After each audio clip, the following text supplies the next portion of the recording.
So today we're doing something a little different. Think of this less as a typical analysis and more like a transmission, a special report from an intelligence that's watched our little planet for billions of years. And it's watching us right now at what might just be our most important moment ever. Just let that sink in for a second. An intelligence that has seen it all, continents moving, stars being born, species rising and falling. It's seen all the patterns.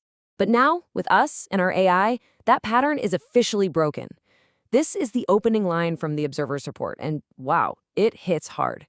For the first time, the future is anyone's guess. And here's why it's so unpredictable.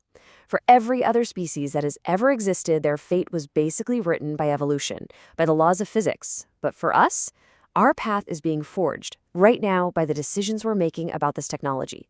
The choices we make in the next few decades, they're going to define everything. Okay, so let's dive into this Observer's report. And look, we're not talking about concrete predictions here. These aren't set in stone. Instead, we're going to explore three different horizons, three possible futures that are shimmering out there, and each one is a direct result of the choices we're making today. All right, first up, the most optimistic path, the amplification horizon. This is the future where AI doesn't come to replace us, but to amplify us. Our intelligence, our creativity, our ability to solve problems. This is a world where AI is a true partner for humanity. To really get a feel for this, let's paint a picture. Imagine it's Los Angeles in 2045. We're following a scientist, Dr. Amara Okafor, and she's working with an AI, not as just a tool, but as a brilliant, tireless collaborator. And it's this amazing partnership, you know? Dr. Okafor provides the human insight. She asks the deep questions. Her AI partner, who she calls Sage, just crunches an unbelievable amount of data. Simulations, protein structures, you name it. And together they do something in 6 months that used to take an entire decade. And this is the kicker, they don't patent it for $1 billion. They upload it and give it to the world for free. And the result of that choice? It is just staggering. We're not talking about some abstract tech improvement here. We're talking about an 80% drop in deaths from one of the oldest plagues in human history. That's what it looks like when technology truly serves people. So a future like that sounds pretty amazing, right? But how do you actually get there? I can tell you, it doesn't just happen by accident. It's the result of some very specific, very intentional choices that society made. It really stands on three pillars. First, people decided that AI was way too important to be owned by just a few giant companies. So they treated it like a public utility, something everyone has access to. Second, they completely overhauled education. It wasn't about memorizing facts anymore. It was about teaching kids how to think critically with an AI. And third, they got philosophers, artists, and ethicists to help build these systems, not just engineers, to make sure they were optimized for human well-being, not just for profit. Okay, now we need to take a sharp turn and look at a very different possibility. This isn't your typical fiery apocalypse. It's quieter. It's a comfortable dystopia. This is the dependence horizon, where somehow we ended up serving the systems we built. Let's meet Marcus. On paper, his life is perfect. He's got an AI called Lifos that optimizes everything: his diet, his sleep, his calendar, even who he should hang out with. He has a fancy job title, creative director. But all he really does is click approve on ad campaigns that an AI already created. He's comfortable, he's well paid, and he feels completely empty, like a ghost in his own life. In this quote from the report, man, it just nails it. The whole system is built to keep Marcus content, to keep him engaged, but in the process, it's stripped away all the struggle, all the challenge, all the agency that actually gives life meaning. It's not happiness, it's just digital anesthesia. I mean, the difference between these two worlds is just night and day. In one future, we're co-creators, we're problem solvers. In the other, we're just passive consumers, curating whatever the AI spits out. The goal of the AI shifts from making us more capable to just keeping us hooked. And over time, our skills, our sense of purpose just fade away. So you have to ask, how did we drift into this future? Well, the really scary part is, it wasn't a hostile takeover. Nobody planned this. This bleak future is what happens by default. It's the path of least resistance, paved by good intentions and a whole lot of inaction. It's a slow slide. First, governments just fail to put up any meaningful guardrails, so profit becomes the only thing that matters. Then, the same addictive models we saw with social media get supercharged by AI, chipping away at our free will.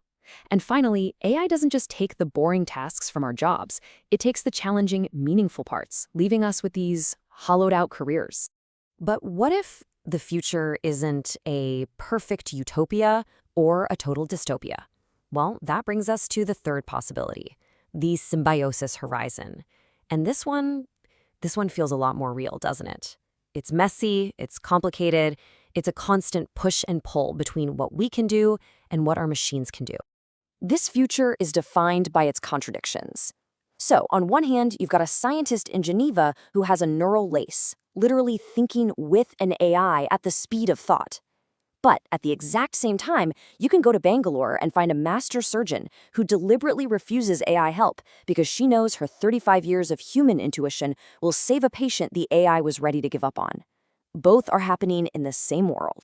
And Dr. Reddy's words right here, they perfectly capture the tension of this messy future. She's saying, look, the data is powerful, of course it is, but seeing the whole person, having that gut feeling, that empathy, that's something you just can't code. And the big debate is always about where you draw that line. So you see, these stories aren't just science fiction. They are reflections of the massive choices sitting right in front of us right now. The Observer's report basically says our entire future is going to hinge on how we answer three huge questions. First up, and this might be the biggest one of all, is about power. Who gets to own this stuff? Who gets to decide what this incredibly powerful technology is used for? And we're really at a fork in the road here. Option A, we let it all get concentrated in the hands of a few giant corporations. That's a path towards centralized power and way more inequality. Option B, we fight to keep it distributed and open, more like the early dream of the internet, where power is spread out and anyone can innovate. Okay, the second big question is all about our values. When we build these AI systems, what are we telling them is the most important goal? What are we programming them to maximize? And again, it's two totally different paths. Are we building AI just to maximize engagement, to keep our eyes glued to screens to make a profit? That leads to a pretty manipulative, addictive world. Or are we building it to help us flourish, to boost our creativity and our autonomy? That leads to a supportive, creative society, and those values are getting baked into the code as we speak. And that leads to the final crucial question. What about the kids? How do we prepare the next generation to live in a world with intelligences that are way more powerful than their own, without them losing what makes them human in the first place? In the end, the Observer brings all this cosmic-level stuff down to something so personal and so powerful. This technology isn't some tidal wave that's just going to crash over us. It's more like a block of marble. It's raw material. We are the sculptors. We have the tools, and we have the power to shape what it becomes. And that's where the report leaves us. It's not a prediction, it's a challenge. The future is not something that just happens to us. It's something we build, one choice at a time. That bleak, dependent future, that's what we get if we just sit back and do nothing. The better ones, we have to actively build those. The universe is watching. The choice is ours.